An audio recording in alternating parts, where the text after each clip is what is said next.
What's going on, everybody? Welcome. This is Monster Mark 78. So today I'm going to go over how to fix or replace the R2 button on your PS4 controller.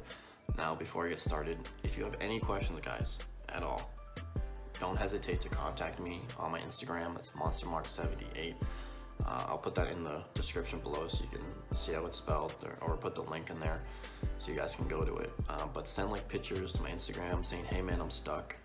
This is the part I'm at, or hey, this didn't work for me, but does this part look like it's damaged? Just whatever you need to do to kind of, if it's gonna help you, send me pictures, send me comments through DM on Instagram, and maybe I can help you guys. But I put my other controller video with the head jack that got broken, and most people, it works for them. Some people didn't. So don't think this is the solution that, it's gonna solve everything. It might be, it might not be.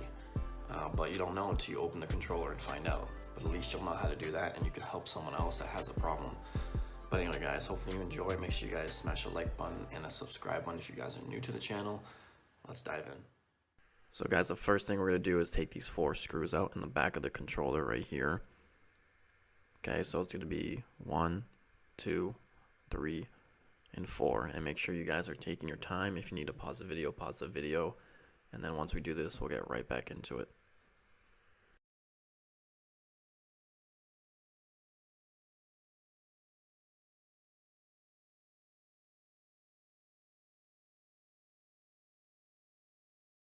So next, guys, is taking the controller apart and kind of breaking it open. Well, not breaking it, but opening it up. And you can see mine's kind of already done a little bit, but you're going to take the edge. I like to do that. Pull it down, squeeze, then try to get a grip. If you need to, you can put a screwdriver or whatever just to hold it and kind of re-grip so it doesn't close back. So you're going to pinch it, and then you're going to pull, and it's going to open up just like that. And obviously you can just do one side like that, and the whole thing will open up, or both sides. But make sure that you are taking your time and you're not yanking it once you break it, because there is a tab that you need to take out right here, this white one, so be careful. Alright, so we're going to take the tab out right now. Just make sure you don't pull it out from the black part of the back of the controller. You want to pull it out next to where the battery is. It's just easier to put back in, but you can use your fingers. It's not a big deal, but I like to use the needle nose pliers just because it's easier, and it's just precautions in case anything happens. But you can grab the needle nose pliers and reach all the way down to the blue part. Now the blue part is a little thicker because you don't want to pull from like the middle of the tab and then break it or mess it up in any way. So you're going to pull that out, and it's going to be open like that.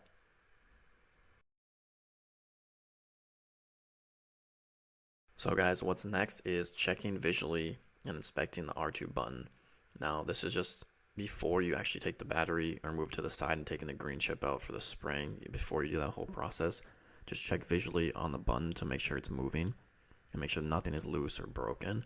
Because sometimes you can just decide off that and looking at it and saying, okay, it's just the plastic piece that's snapped and you have to replace that. So you have the little spring on the side. Mine's working, but I'm showing you this in case your spring is messed up or it came loose or you need to replace it or it got lost, whatever it is. And I'll show you how to replace that very shortly. But like I said, visually inspect it, make sure everything's good, and I'll show you how to take the button off right now. So you can see it's a little like latched on right now, and you see I can't pull up anymore. And usually what I do is I'll place my fingers just like this, and then I'll push down and then lift up from the front like that, up and over the latch, and then it should just pop out. Sometimes you have to pull a little bit harder to take it out, but make sure you guys know how to put it back in. You're going to place it down, and it's going to pop in and then push forward, so that way it's latched on, and then you're good to go. Now you can check the rubber underneath, and it's like a little connector too, so you can replace those, which I'll put the link in the description. And those are very cheap. It's like, I don't even know, like $5 or something, or $6, but you don't really need to take everything apart. I think you can pop it up underneath, and then once it comes up, you can just kind of pull it out and then replace that. So that might be damaged or worn out instead of having to take the whole controller out in the spring, which is kind of nice.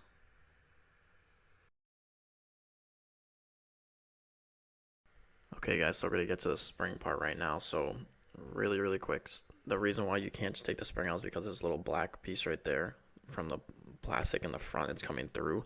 So you have to kind of pull this part right here, the plastic, up and then out, and pull the spring out because it's in the way. That's the reason why we have to take it apart.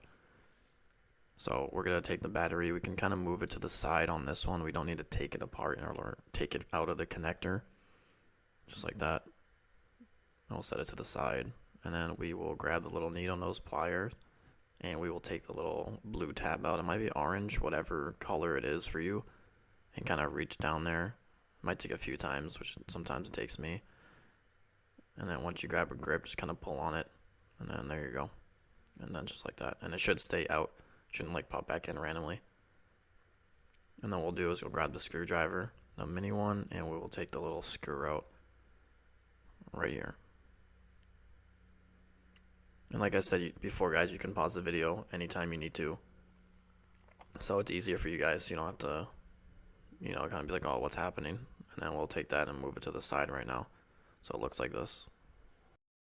Okay, guys, so now that we have the screw out and everything in the battery, you guys can see on the left, actually you can see how loose the controller is first. Like if you put it down, see how it's moving? You can actually take that black piece out, the plastic, and kind of pull it away. But I like to keep it just because it keeps everything kind of connected and you don't want any buttons falling out, or then you don't know how to put the buttons back in, so I kind of keep it close to it. And you can kind of just pull up on it just to kind of get out of it. But you can see right here how it's moving now past it, so you'll be able to pull the spring away, and that way you can kind of replace it. Like I said, you can keep it up like this, which we're gonna do, or you can try to take the black plastic part away from it and then do it that way, but I just like to leave it like this. It's just easier for me, and then we'll go through that. And if anything, if it's easier for you guys the other way, then leave it in the comments saying it's easier to take it off so people know. Okay, so we're gonna take out the spring right now. And you're going to use your needle nose pliers. It's just a little bit easier just to grab the spring. You can use your fingers, but needle nose pliers, like I said, is just easier to hold on to. This plastic part, I like to hold the gray parts and then push the black part down with my fingers. But on here, guys, you're going to grab the top of the spring. So you open up the needle nose pliers. You can grab it and push it down and then pull it out and up. And then the spring will be straight up in the air on that side like that, so you can see it moving. And I'll show you how to put that back in after. It's pretty easy.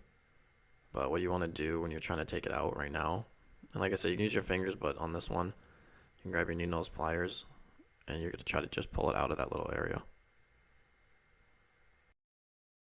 So I ended up by grabbing the bottom of the spring, guys, and kind of just pulling up and out just like that. That's pretty much how you take it out. So after this, guys, will be a fast forward of putting the controller back together. So hopefully you enjoyed. Make sure you smash the like button, subscribe button, and leave in the comments anything that helped or didn't help for other people.